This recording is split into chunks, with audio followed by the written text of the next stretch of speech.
Objectives. Discuss how art was used by prehistoric people to depict everyday life. Identify the central themes of prehistoric art.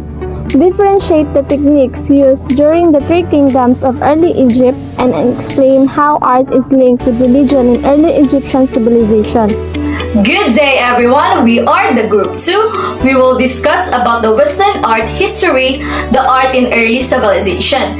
There are two types of art under early civilization. These are the prehistoric art and the Egyptian art to be discussed with my group mates. But before we proceed with the two mentioned arts, let us have an introduction about art in early civilization. Stone Age is a term used to describe a period of history when stones used to make tools for survival. There was no technology, tools, machinery, and equipment available during the Stone Era. People only relied on stones to survive. The term conjures an image of men and women dressed in skins huddling before a fire in a cave. The image shows how people dressed during Stone Age era. Their clothes were made from grasses and plant stems that woven together to make fabric. Stone Age people wore animal skins such as this tunic made from red deer skin. Their clothes is considered a form of art. Also, they used stones to make fire and huddled together for warmth. Through prehistoric, humans would not necessarily possess the complex rational capabilities to tell this story through written records and accounts. Some artifacts in the form of cave paintings and sculptures would serve as the storytellers. So during prehistoric period, they don't write stories through paper or what we call written record. Instead, they use artifacts, cave paintings, and sculptures to tell stories or share stories.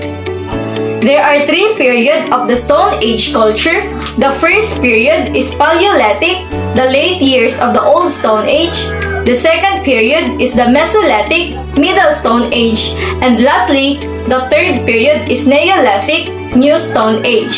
So these three types of Stone Age culture will be discussed by the next reporter.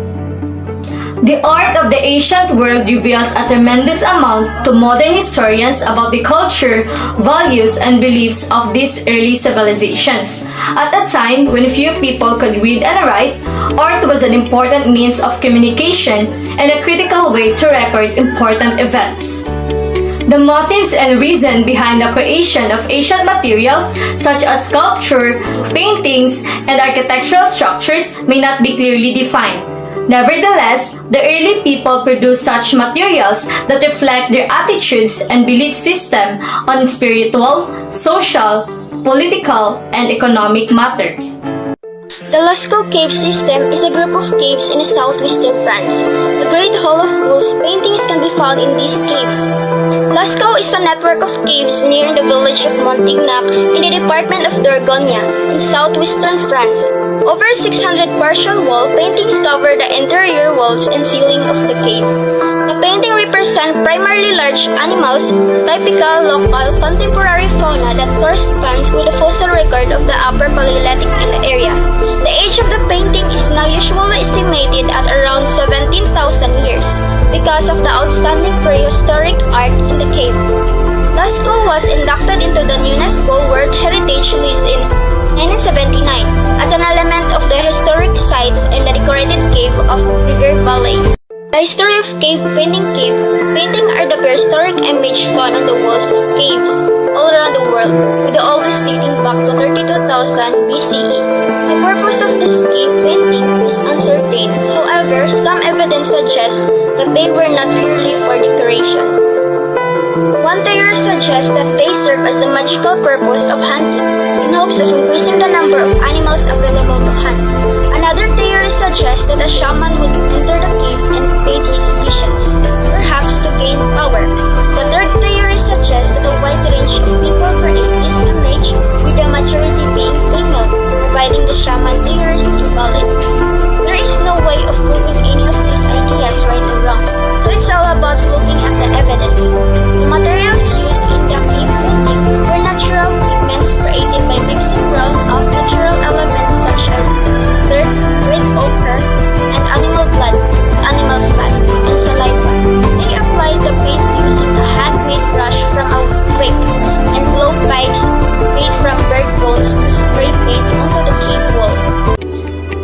works can be considered ornamental, but there is a little evidence to fully back up to this notion.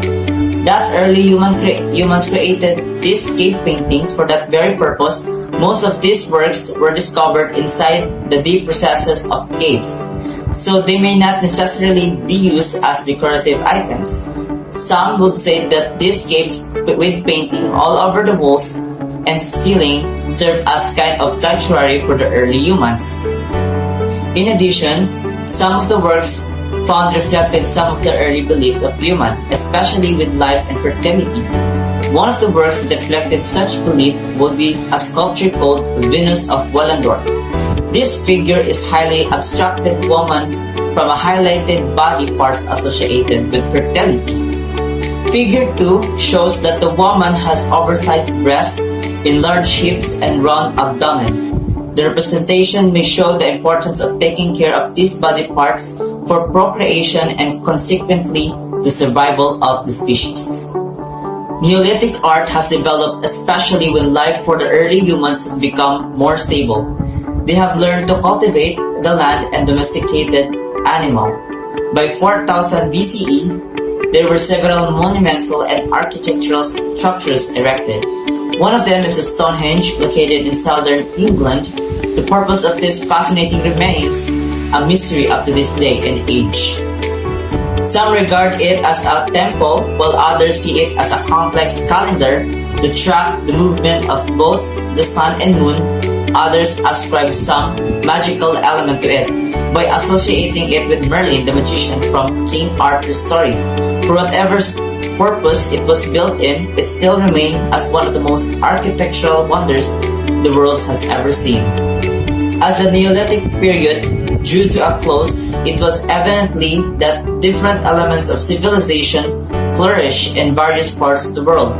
It is also notable that most early civilization emerged and flourished in river valleys, the Nile in Egypt, Indus in India, Tigris and Euphrates in Mesopotamia, and Huangru River in China. Good afternoon everyone, I am Regine Mandalo Fantas and my topic is all about the Egyptian art.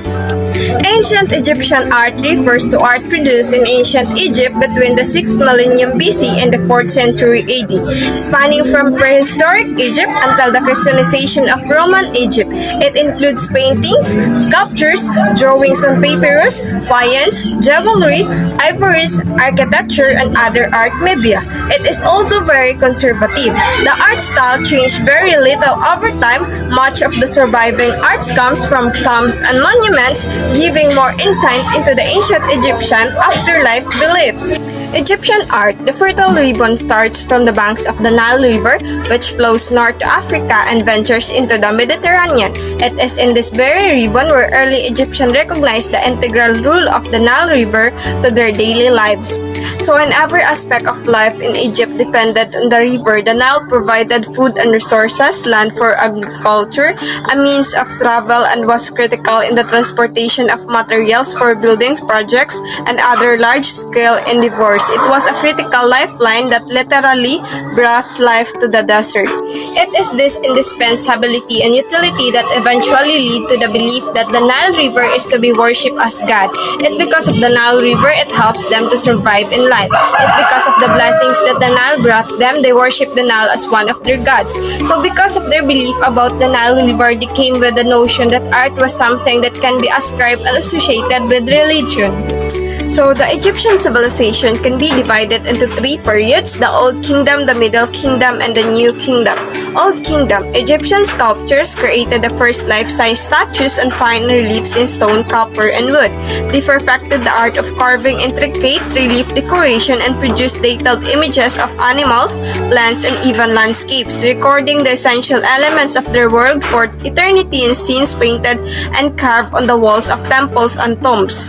The Middle Kingdom Kingdom. During this era, the cultural principles set out at the beginning of Egyptian civilization and codified during the Old Kingdom were reimagined, including the ideology of kingship, the organization of society, the religious practices, afterlife beliefs, and relation with neighboring peoples.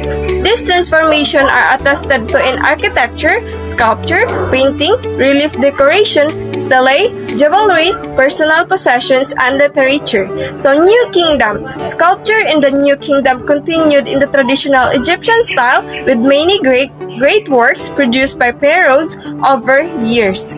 Looking at the three periods, it can be noticed that for Egyptian, art should be something religious and spiritual.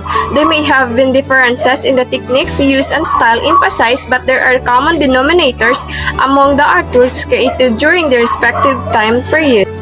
During the Old Kingdom, it was evident that religion was bound to the afterlife. A concrete manifestation of this would have to be the erection of tombs. But the tombs were not just for keeping the dead bodies of important people, particularly the pharaohs. They also serve as a shelter for the next journey, which is the afterlife.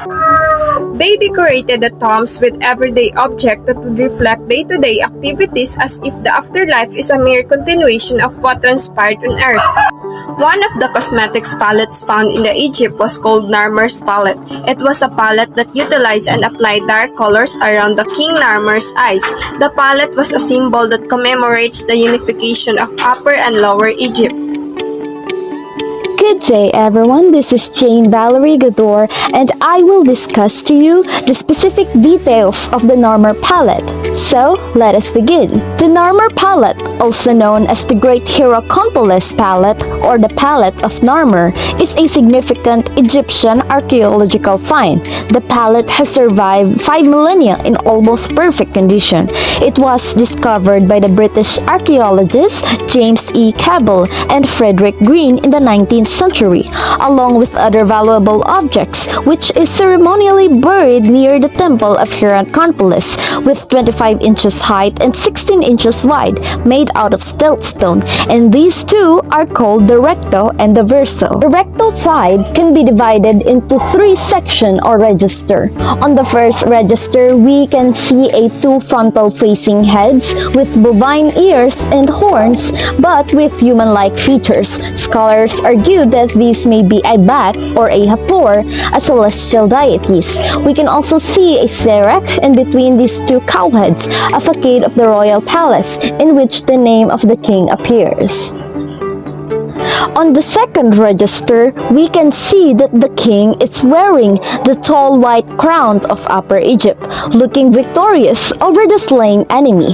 He is barefoot, which suggests that the ground they are standing is sacred, or his actions are sacred.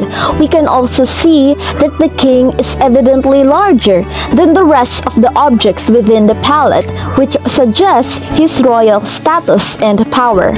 On the other side of him, there is a falcon that holds a rope down the slain enemy's nose ring. This falcon symbolizes the god Horus, who dominates the land of the Lower Egypt, where the papyrus plants grows. And as we can see on the stylized body of the enemy, there are 6 papyrus plants, and these 6 papyrus plants symbolizes the 6,000 enemies the king Narmer has defeated. On the other side of the king, we can see a small figure of a person holding his sandals and carrying a pot of water for the pharaoh. However, this person is not just a lowly servant, but an important official. As we can see on his neck, there's a cylinder seal on a cord, which is high up in a hierarchy. And besides being represented in a palette, it's a great honor. On the third register, we can see 2 dead bodies that appears floating or running while gazing upon the king Narmer. The verso side can be divided into 4 sections or register. On the first section, it mirrors the recto side in which there are 2 images of a cow and a sirex in the middle. On the second register, we see the king Narmer wearing the red crown of the Lower Egypt, carrying a mace and a flail, and once again, he is barefoot and his sandal bearer follows him behind.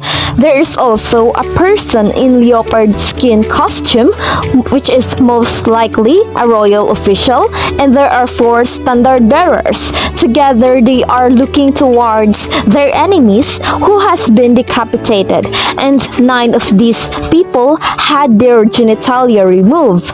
And basically, this is an Egyptian administrative practice during war in later times.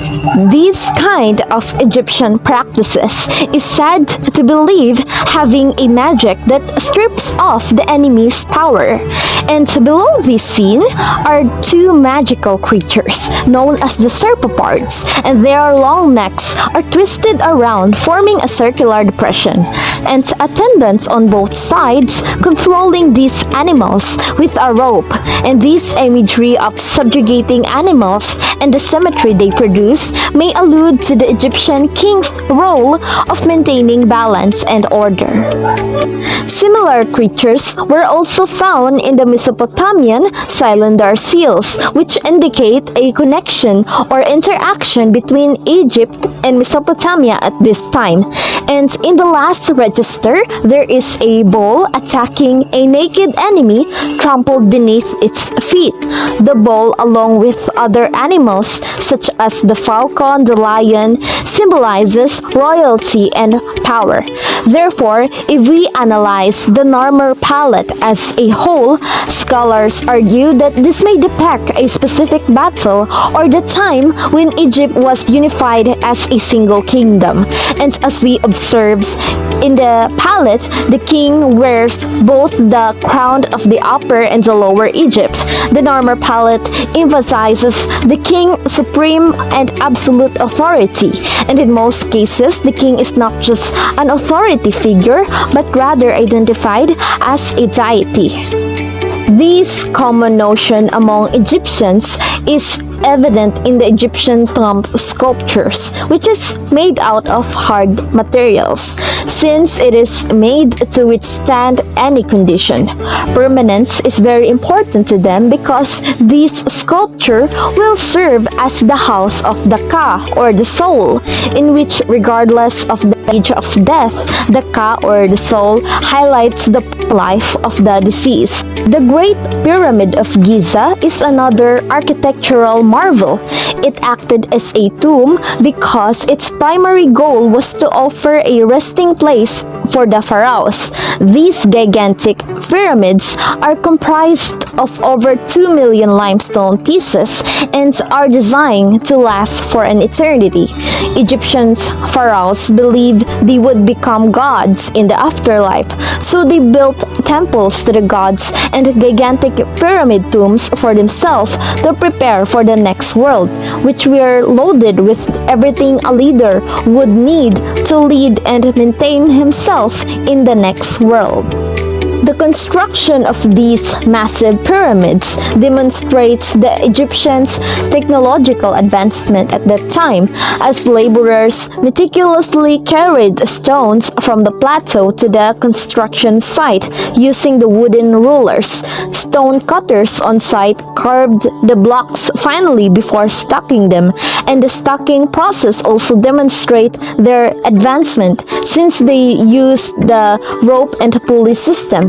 Finally, for a more refined and flawless finish, they apply limestone for the surface. The building of these enormous pyramids not only demonstrate the Egyptian brilliance, but also their deep reverence for the pharaohs. They also ensured that the inside of these pyramids were richly decorated to commemorate the pharaoh's life. However, these valuable objects are in jeopardy of being stolen by the thieves.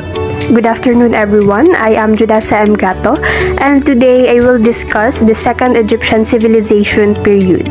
So, the Middle Kingdom in ancient Egypt spanned the 11th and 12th dynasties. King Mentuhotep II and Amenemhet III are one of the great rulers of this period. King Mentuhotep II ruled in 11th dynasty, and during his ruling, he and his successors restored the political order. That is why one of the key features of the Middle Kingdom is a shift in the political hierarchy. So it enables them to have a system wherein they organize people into different ranks or level of importance. So as a result, there is now an emergence of powerful groups of landlords which threaten the authority and even the ruling of the king. And because of the threat, because of this struggle, the art during this period has taken a back seat. And in order for art to re-emerge and flourish again, the Egypt should have a more stable situation. So this is what happened during King Mentuhotep's ruling. Meanwhile, the 12th dynasty, Amenemhet III, was responsible for construction of two great projects, the building of giant water wheels and the Pyramid of Hawara, which became known as Labyrinth. Alright, so during the Middle Kingdom, the art had some references from Old Kingdom. It's just that there were some experimentation that happened in terms of the style. That is now the emergence of the portrait sculpture and the fresco paintings.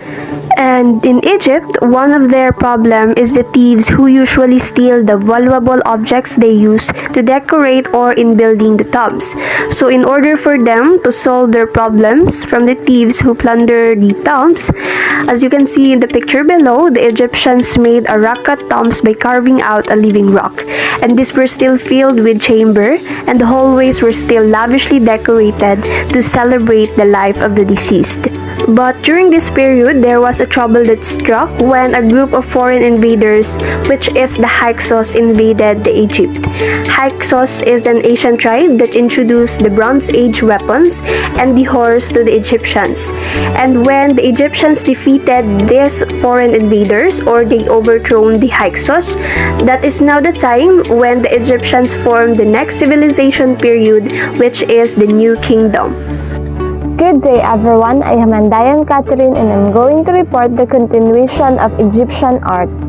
The art of the New Kingdom had reference from both of the preceding kingdom, which are the Old Kingdom with architecture and Middle Kingdom with portrait sculpture and fresco painting. Fresco painting is a mural painting technique that involves painting with the water-based point directly onto a wet plaster. Monuments and sculpture were still linked with death and reverence for the deceased. During the previous kingdom, tombs were just for worshipping the dead, but with the New Kingdom, they started having mortuary temples. Mortuary temples is a place of worship of a deceased king and dispository for food and object offered to the dead monarch. These temples, which were carved out of a living rock, serves not only a sanctuary for death but also a place of worship the living. During this period, Egyptian has established itself as a more advanced and powerful civilization. This newly found strength and power comes an inflated ego. Their high regard for people can be seen through their sculptures built on massive and monumental scales.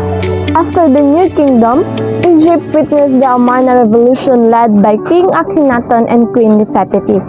He moved the capital to Tel Amarna, thus the name Amarna. During his reign, King Amenhotep wanted to revolutionize the art and religion. He later changed his name to Akhenaton, which came from Aton, who is the sun god. This changing of names also signified the shift in religion. During this period, the only god to be revered was Aton. Egypt became monotheistic and Akhenaton ordered all to tear down all monuments of other gods. He then fervently ordered the creation and erection of new monuments in reference to Aton. There is emphasis to lifelike features of the face like an elongate jaw and thick-lidded eye. Most artists created artworks that are natural and seemingly real, highlighting the features of their objects. Naturalism was not only used to depict the Paroa but also was used for members of the royal family. The bust of Queen Nefertiti has a long and sensuous neck. Other scholar for the new religion he created that centered on the Aten. Aten is the Egyptian religion. Is a sun god depicted as the solar disk emitting rays terminating in human hands, whose worship deeply was the state religion. Queen Nefertiti, renowned for her beauty, and her name Nefertiti means a beautiful woman has come. Monastic is the belief that there is only one God or in the oneness of God. The use of naturalism in artwork was rather short-lived. When King Akhenaten died, his successor returned to the more rugged and conventional style they employed during the period of kingdom. They also destroyed image and figure of Aton and subscribed to monotheism. Probably one of the greatest discoveries from the Egyptian civilization was the tomb of Tutankhamun. He became king at a very young age and died at the age of 18. Howard Carter discovered his tomb in 1922. They were astonished to find gold artwork and the coffin was made of solid gold. The body of the young king was covered in lining and a gold mask covered his face.